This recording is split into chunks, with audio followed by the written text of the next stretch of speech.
And here with reaction to my open and all the developing news of the week, South Carolina Senator Lindsey Graham, chairman of the Senate Judiciary Committee, who joins me now.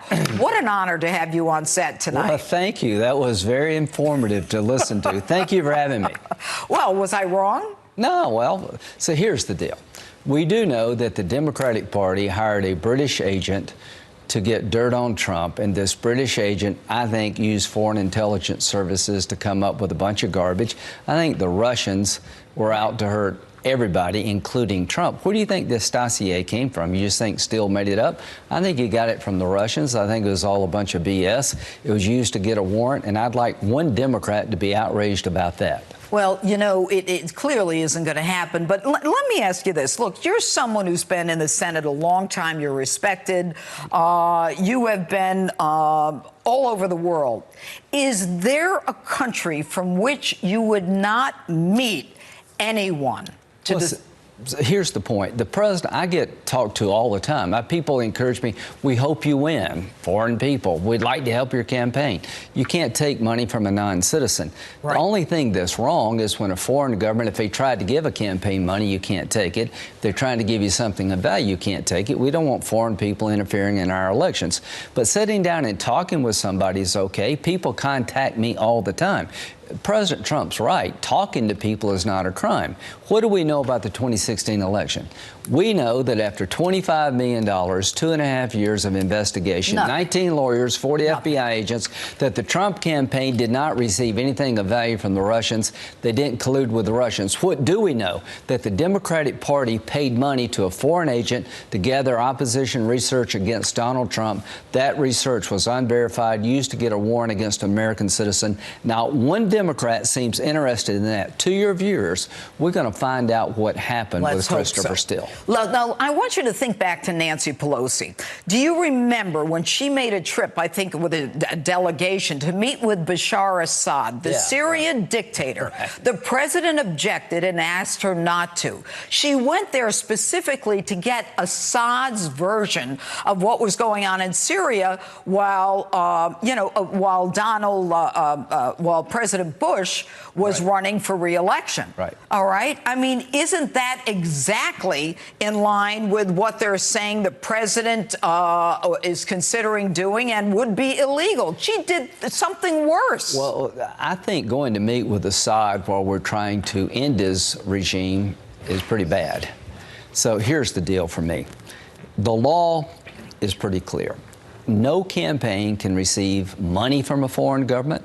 No campaign can receive anything of value. I'm a politician. I meet with foreign people all the time. So does the president. It's common sense. Sitting down and talking with somebody is fine. But the president said earlier this week that no, he wouldn't accept something from a foreign government that if he thought was wrong. But you don't call up the FBI every time somebody talks to you. Right. Well, that's what I said in my open. Yeah, you know, they could tell you, hey, there's a great restaurant in Prague. You only call up the FBI when somebody's trying to do something wrong. So people are they breaking the laws when they meet with other people from foreign countries? No. They do it all the time. Well, okay. Thank you very much. Now, let's talk about the fact that the Democrats now are adding this to their little jar of impeachment trinkets. Are you still of the ilk that even if they proceeded to impeachment, that the Senate would be quick to acquit? Very quick. So the Mueller report is the final word on Trump and all things Russian, not Nadler. Does anybody in their right mind believe that Jerry Nadler is trying to get to the truth? They're trying to destroy the Trump presidency. I know a lot of people did not like what Mueller was doing, but I thought that Sessions was conflicted out. He was part of the Trump campaign. It'd be hard for him to oversee an investigation of the campaign. So we pick a guy that was generally well respected. 2 years later, he tells us there's no collusion, and there can't be really obstructing justice when there's no underlying crime. It's just, it doesn't happen. So here's the deal. Mueller's the final word for me. Everything the House is doing is politically motivated. This is political revenge. And I think most Americans are ready to move on. to my Democratic colleagues in the House, if you bring up impeachment after Mueller issued his report, based on the Mueller report, then it's going to blow up in your face. You're hurting the country. You're being unfair to the president, and he's going to get reelected. Trump. Well, I think it guarantees reelection. I do too. Let's talk about Iran. Yeah. What is going on? I mean, the president, he made a decision that, the agreement that Obama entered into was... Thank God for President Trump. Right. So let me tell you, here's what's going on. They're feeling the pressure and they're pushing back. We got them in a corner. They're a wounded cage animal. The Ayatollah is a religious Nazi. If he had a bomb, he would use it against Israel. He would destroy us if he could. He's trying to reshape Islam in his own radical image. The Iranian people are not our enemy, but this religious theocracy is.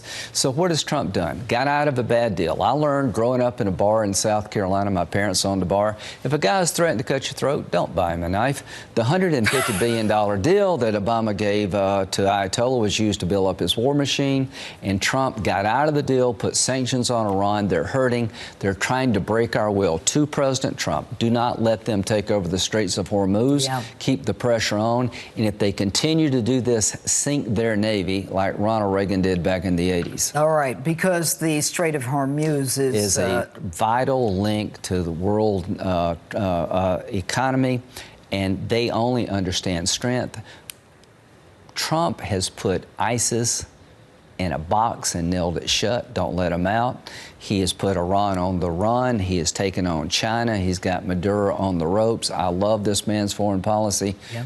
Keep the Ayatollah on the ropes. Well, I believe that there's no question that he looks forward to doing it if it's called for. Anyway. Well, Mexico changed their behavior at our border because they saw what Trump was doing to China on tariffs, and Mexico said, rather than going down that road and fighting Trump, I'll help you with the border. Strength in one place helps you everywhere. Weakness in one place hurts you. Trump has been the anti-Obama. Keep it up. All right. Senator Graham, it's so good to have you on, Justice. Thanks for being here tonight. Thank you.